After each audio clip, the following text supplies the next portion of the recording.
Welcome back to the Daily Drum on WHUR and Sirius XM Channel 141.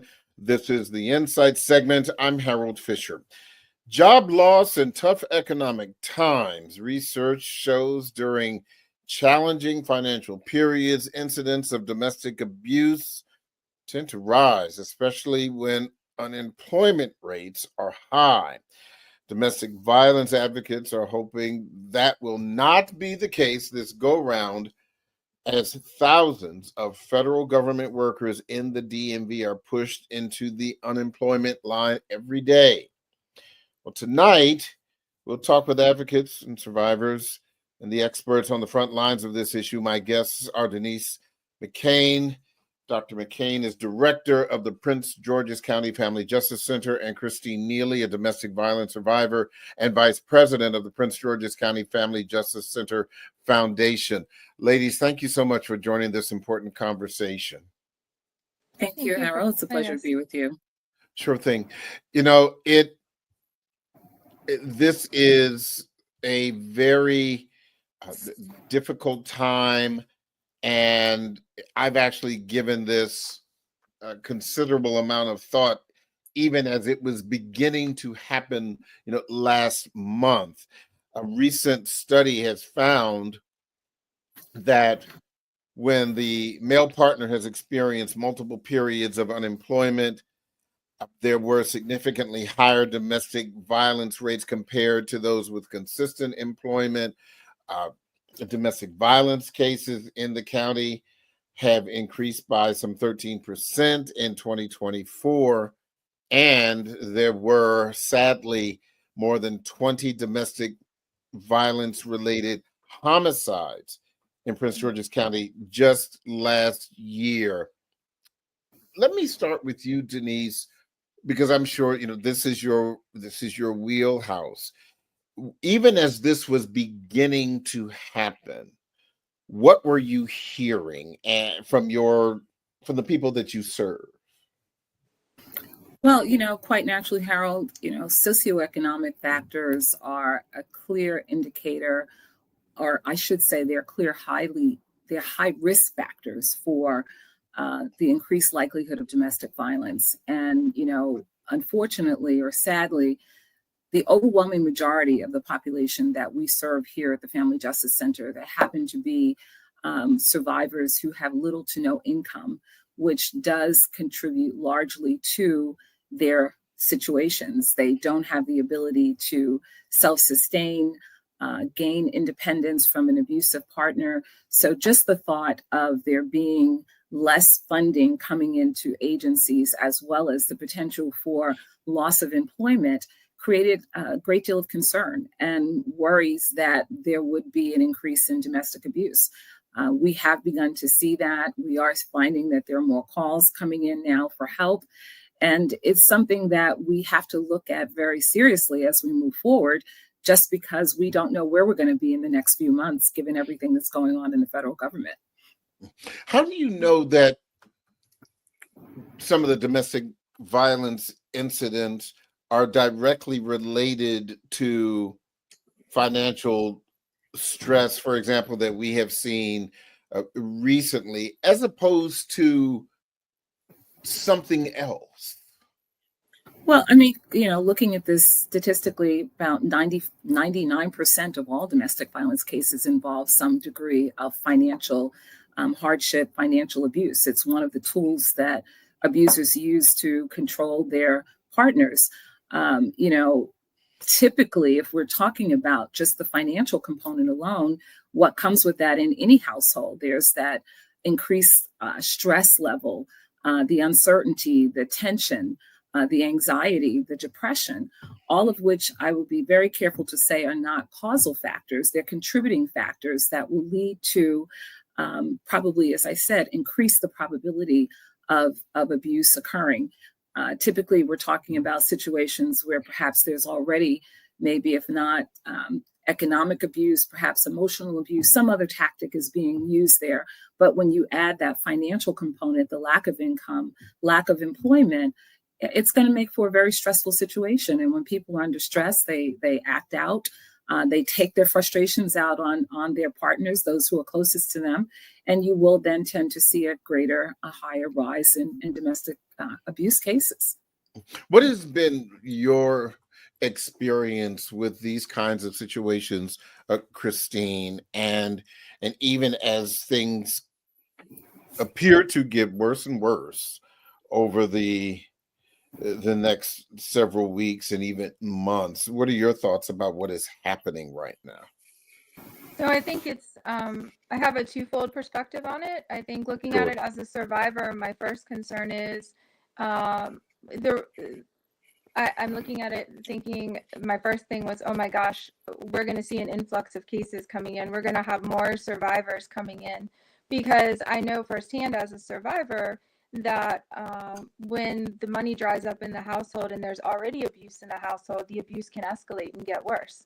And sometimes that can lead to a breaking point in the house. And the abuse can reach a breaking point or even worse.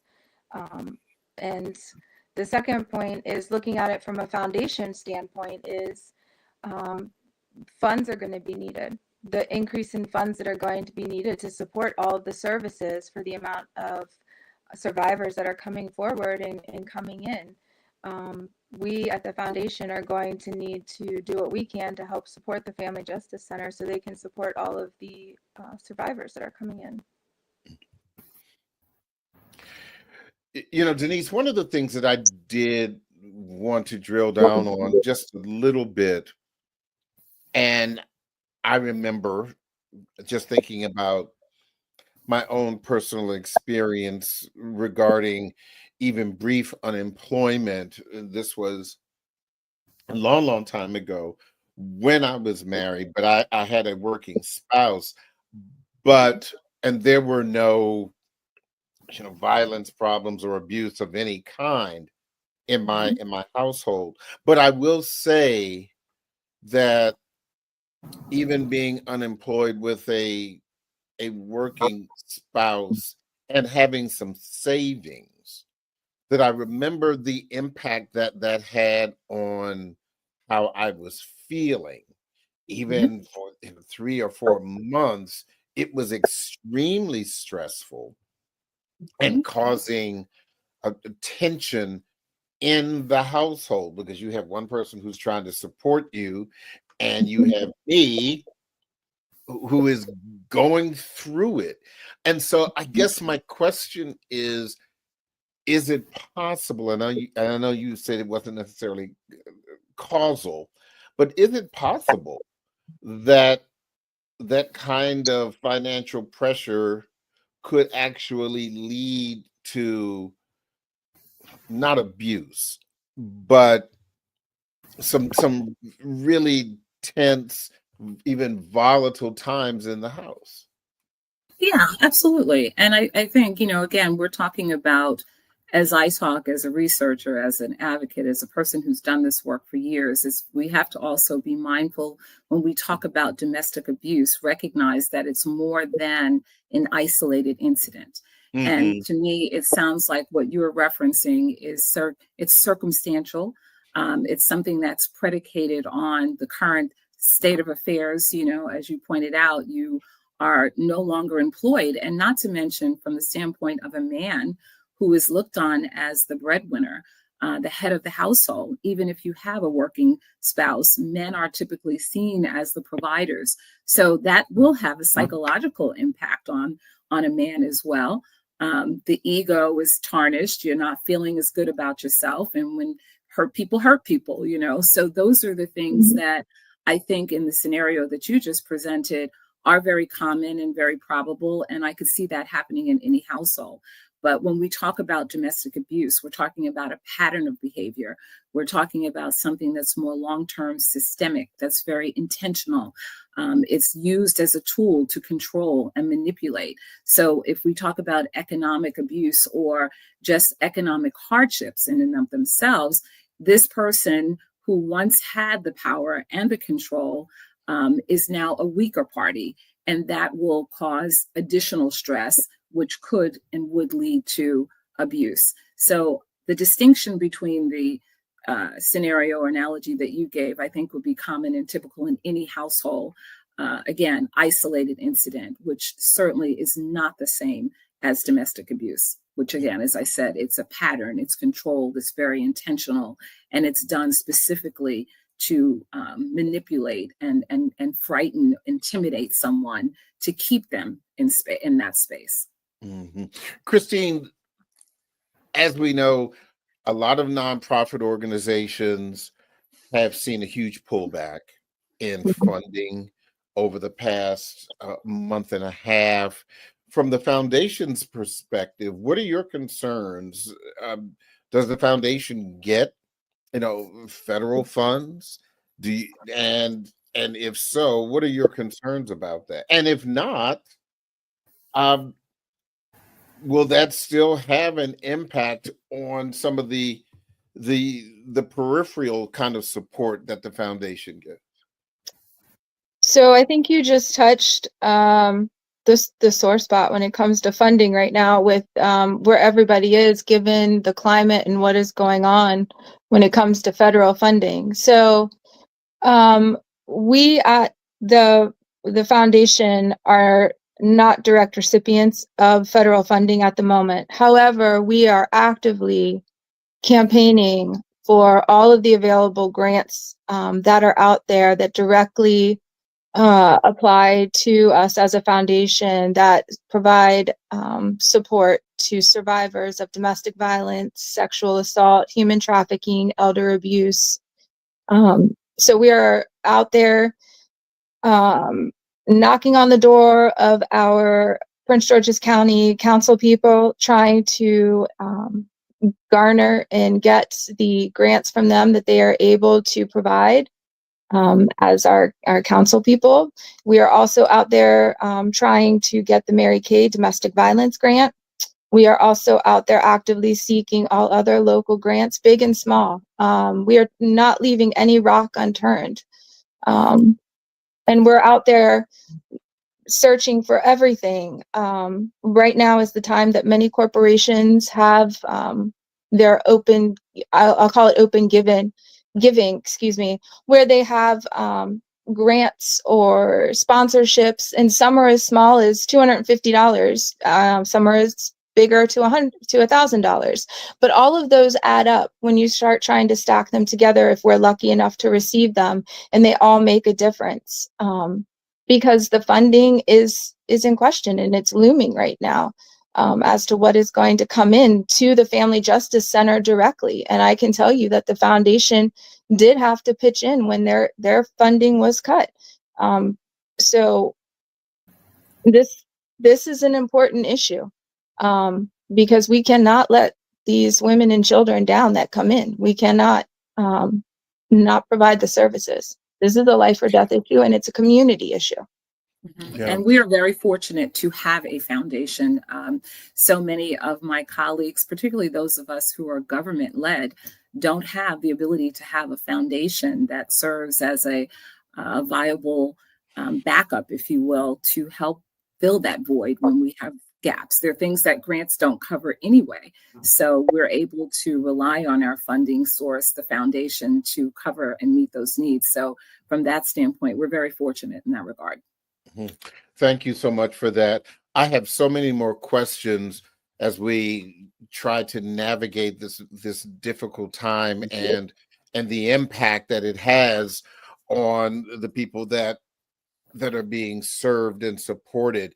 And we're going to continue a little bit more after the break. But don't forget, you can hear this in every edition of the Daily Drum Insight segment via podcast on WHUR.com. The original Quiet Storm with Raheem Devon is coming up next on WHUR-FM. I'm Harold Fisher. This conversation continues on Sirius XM channel 141 and 96.3 HD2 in just a few seconds. Welcome back to the Daily Drum on Sirius XM channel 141. I'm Harold Fisher. We continue our conversation about domestic violence and financial stress. My guests are Dr. Denise McCain, Director of the Prince George's County Family Justice Center, and Christine Neely, a domestic violence survivor and Vice President of the Prince George's County Family Justice Center Foundation. Continuing with where we kind of left off, Denise, how will you know if the current political climate, beyond what may be happening behind closed doors and kind of coming out in the people who are experiencing violence or abuse, but how else might this current political climate manifest itself in the work that you do? Well, I mean, let's just talk about in real plain sense, dollars and cents here.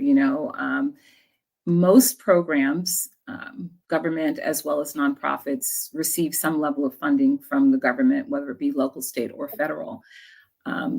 If we were to lose funds, what we're talking about, or I should really more, I guess, specifically say the impact would be that we are looking at a significant decrease in services that we would be able to provide to clients. That means we would not necessarily be able to accompany survivors to court, do case management with them, help them with safety plannings, the things that we do on a regular basis that help survivors really to heal, to recover, and to remain safe. Most importantly, we would be hard pressed to do that. And so this has a significant, or will have a significant impact on our ability to meet the needs of survivors and afford them the opportunity to move beyond their current sort of set of circumstances, even just in terms of accessing other resources that are available in the county. Because that's the other thing, our partners, we have 23 organizations that are co-located in here, and they're all facing the same struggle that we are.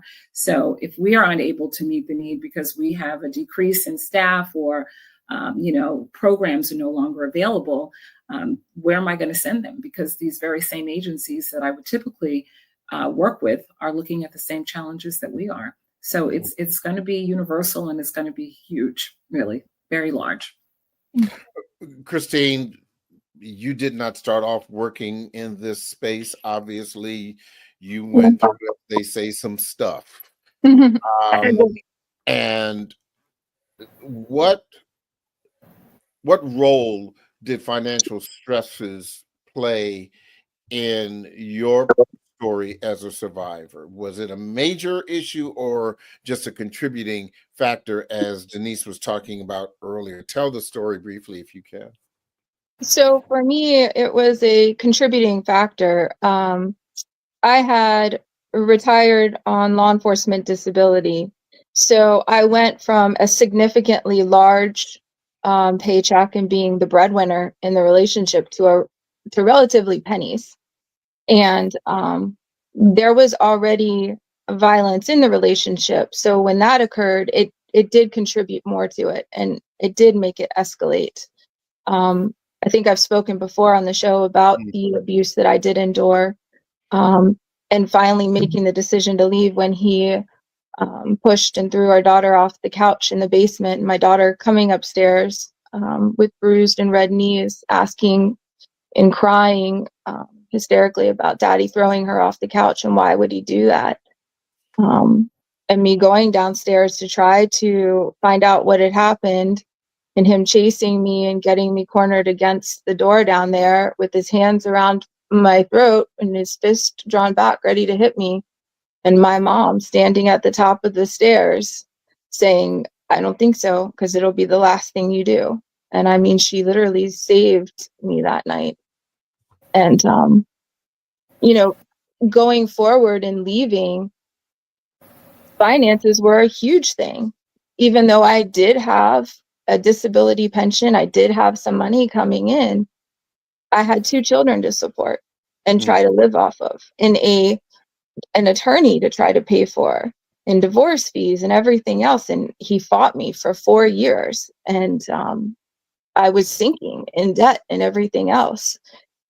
And I will tell you, the Family Justice Center was my lifeline. They opened in 2016 when I was going through my divorce, and I walked in, and their services were a lifeline to me because I didn't have the means to pay for counseling. I didn't have the means to try to figure out the avenues that were open to me, and I could speak to somebody that had legal experience to try to help me and guide me.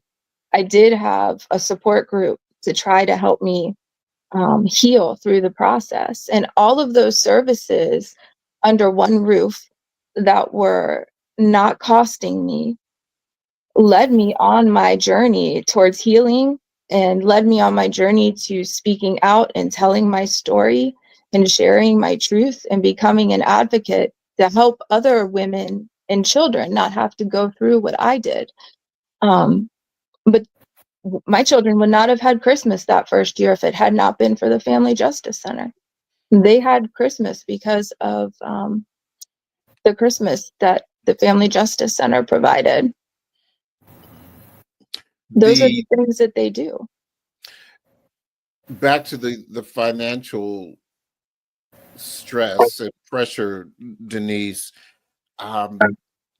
Again, contributing factor, but sometimes, so, and correct me if I'm wrong, I'm asking, can this be related to just other things and not finances? Could finances just not be an issue at all, and still there is abuse and neglect and violence?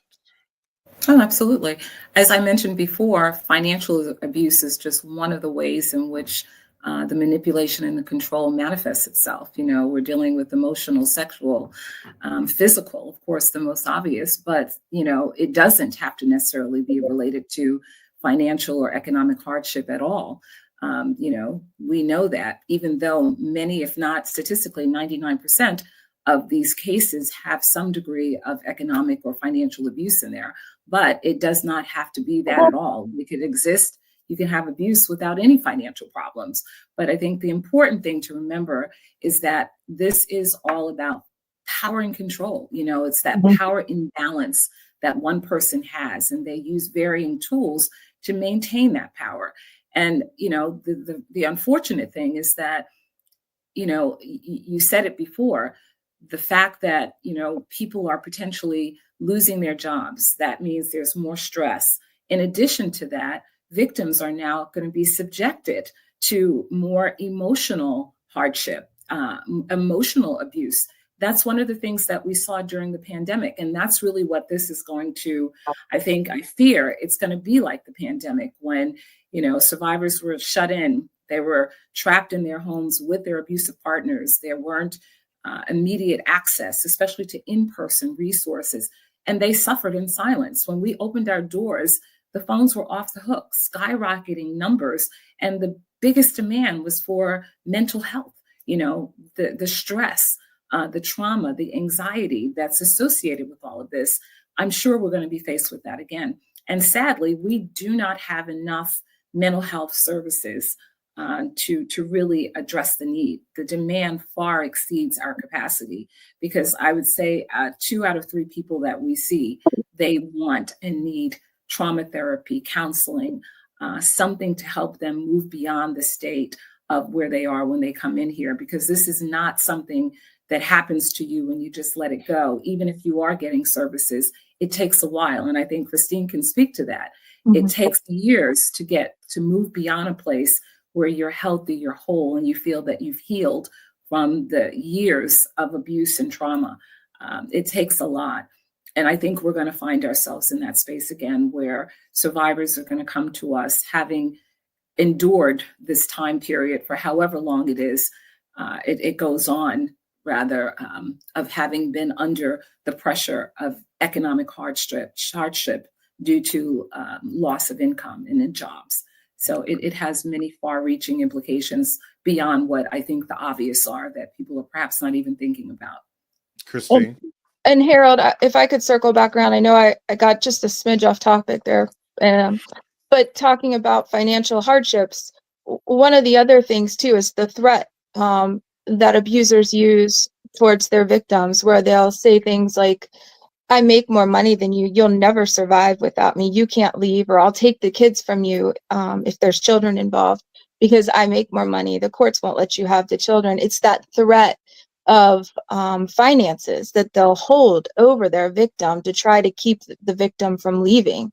I know that happened with me, and I've heard it from other women that have come in.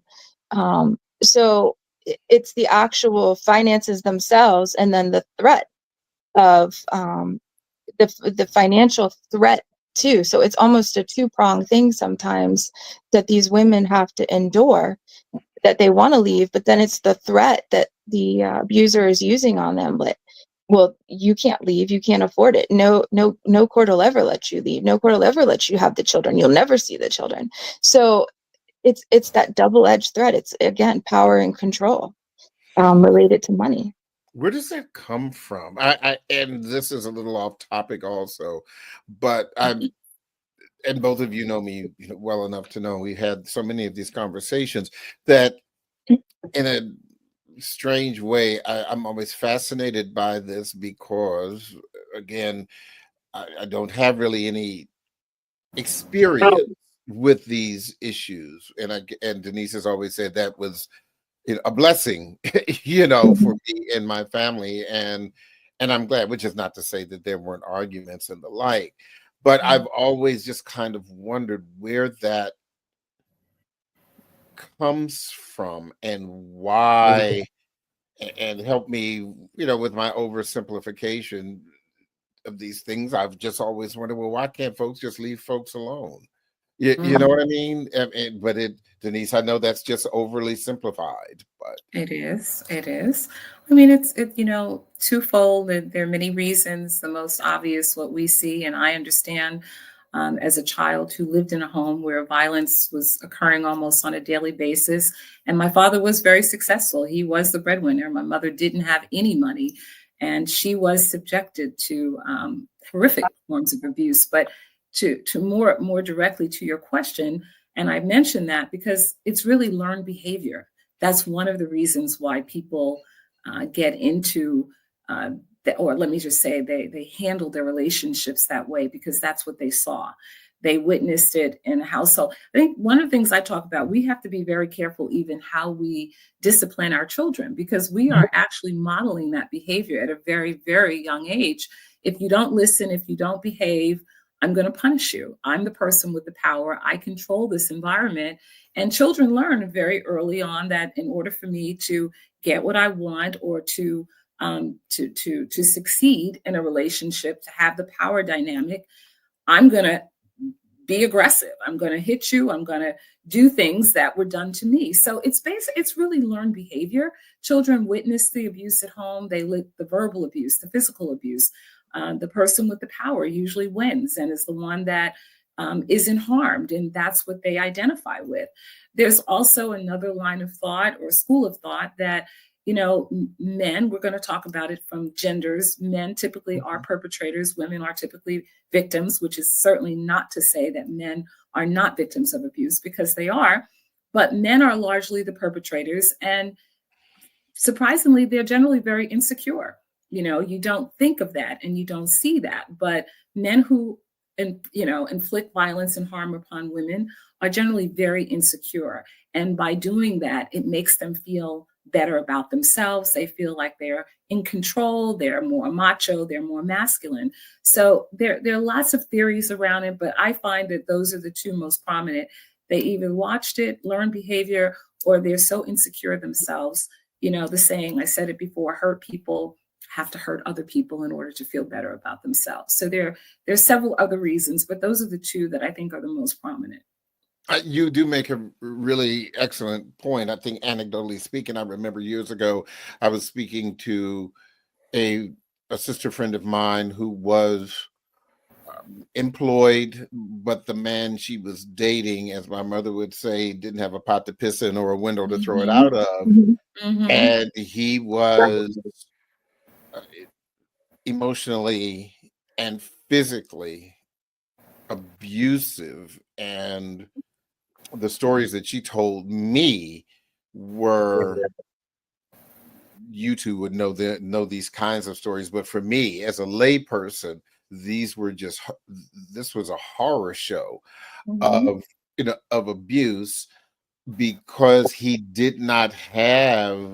was unemployed. He did not have any financial stability other than her, Mhm. and was probably taking some of his insecurities and all of these other things out on her.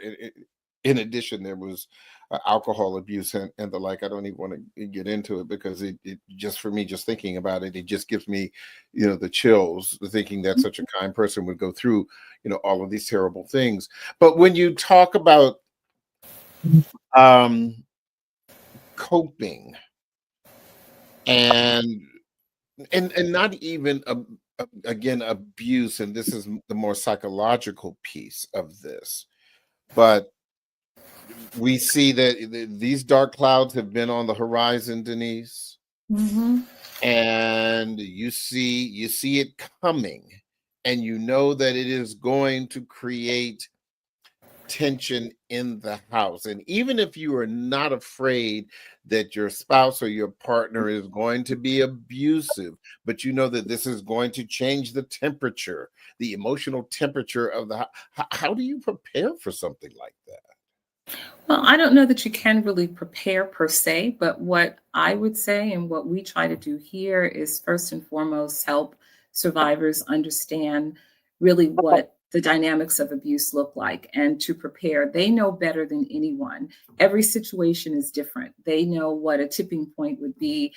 They know what those red flags are going to be in a situation. So, of course, we go about that in many ways by first and foremost, Christine talked about a support group, putting them in an environment with other people who are in similar situations that can help them, first and foremost, know that they're not alone. They're not the only ones that are experiencing these things and that they can help themselves by learning from each other.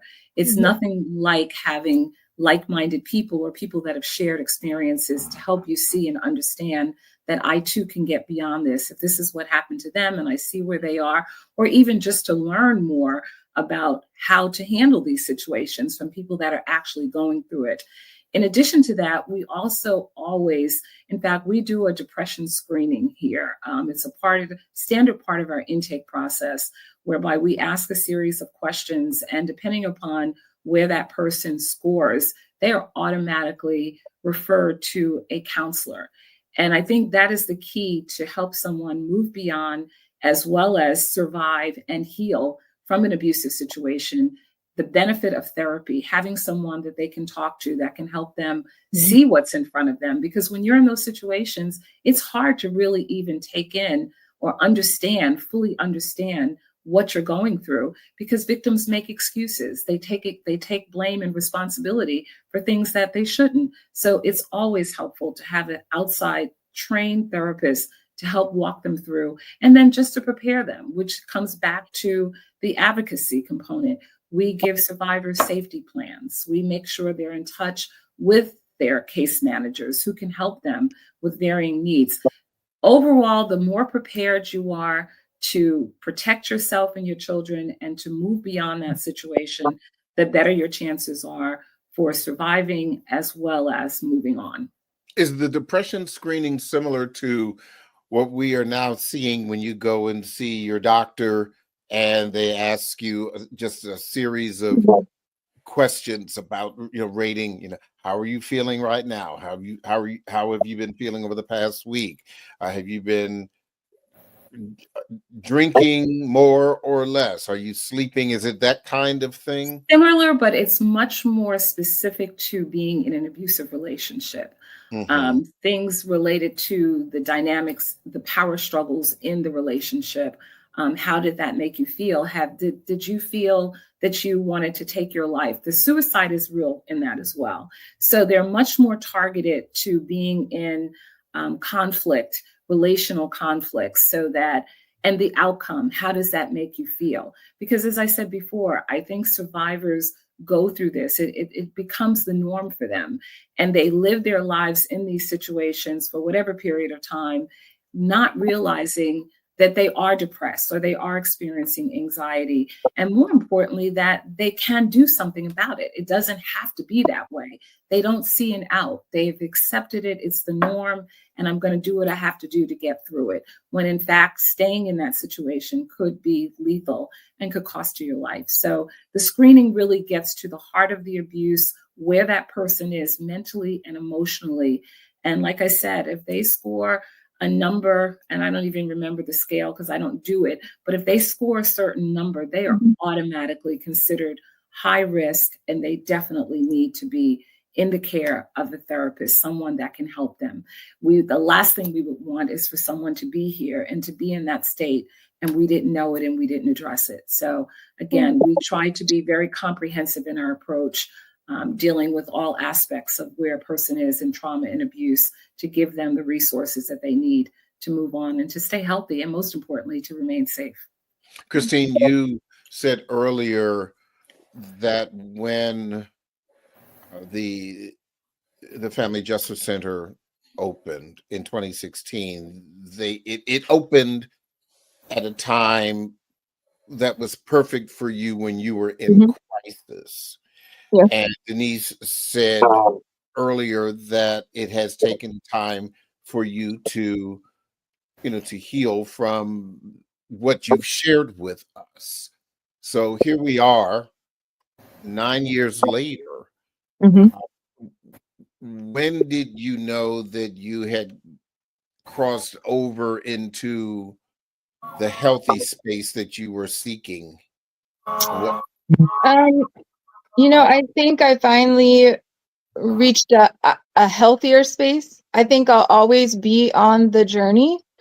But I think I reached a healthier space when I was able to finally stand up and share my story and tell my story and start advocating, and didn't break down. I was able to stand strong and share my story. And that was probably in 2019 for me. I was done battling in court. There was no more drama with my ex. My children and I were finally free of him. And there was some relief, for my children, especially. That's who I fought for so much of the time, not just for my freedom, but for my children. And Denise and I have shared this before, but I always say August of 2018 was our freedom day in the courts, because they finally saw everything in the totality of it. And my children and I were free, where I was granted sole legal and physical custody, and he was stripped of all access and visitation. So that was finally the justification, the justice, and the biggest for my children. And for me, I think going into 2019 is when I finally stepped forward into a new year, healthier and able to have a new beginning, but also for my children. And I think that's when I finally felt like, okay, I'm ready to start this new journey. I'm ready to start doing more. I'm ready to start advocating. I'm ready to start sharing my story, but sharing it for a purpose and a reason. And I kept saying to Dr. McCain, how can I help? What can I do? Put me in, coach. Where am I needed? And over the last couple of years, just trying to figure that out and find my purpose and what my calling is.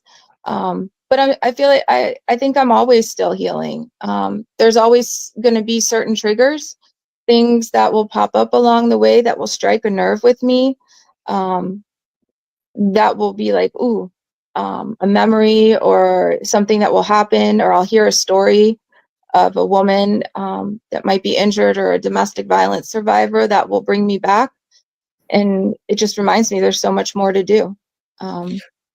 Real quick, and this is important because I kept hearing this and I neglected to ask you about this, Christine. How many children do you have? I have two, a son and a daughter. And how old are they now? My son is 18, going on 19, and my daughter will be 16 in May.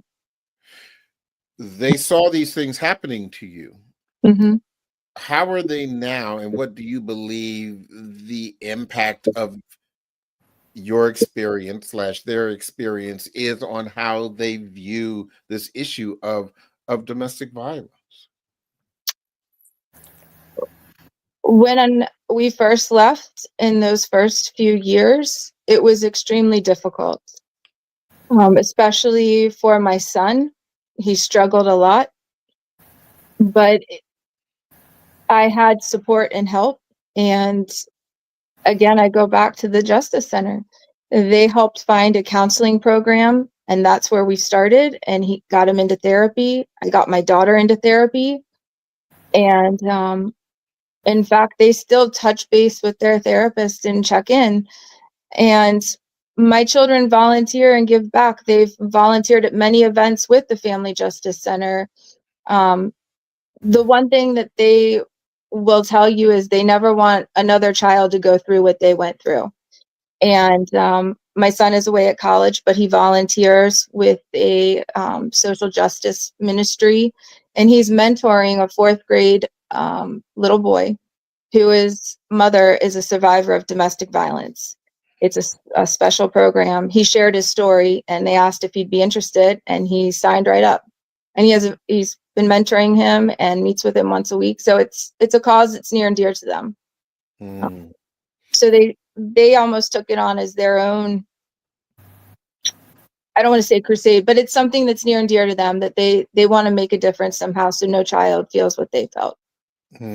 That's a wonderful story, particularly for someone who is, transitioning from teen to manhood, and to have that the strength and desire to make sure that this doesn't happen to others, and to help those who have been through it. Denise, I've got about 30 seconds. I'll let you have a final word. Well, again, we're here. This is real. And I do anticipate that there's going to be an increased demand for services. Just know that it is our goal and our mission to, as long as we can, make sure that these resources are available. As Christine pointed out, we're looking at several ways of diversifying our funding base to ensure that we can continue to do the important work that we're doing. And we never want a survivor to feel that they're alone or they don't have any options or resources. We're going to do all that we can to make sure that we're making them available to them. Thank you both so much, Dr. Denise McCain, Director of the Prince George's County Family Justice Center, Christine Neely, Vice President of the Prince George's County Family Justice Center Foundation. Thank you all so much. I always say, keep your head up during these difficult times, and we will definitely be in touch. Absolutely. Thank you, Harold. And thank you for so what much. you and WHUR does for the community. We appreciate you bringing this topic to the forefront. That is the Daily Drum for this Monday, February 24th. I'm Harold Fisher. Good night.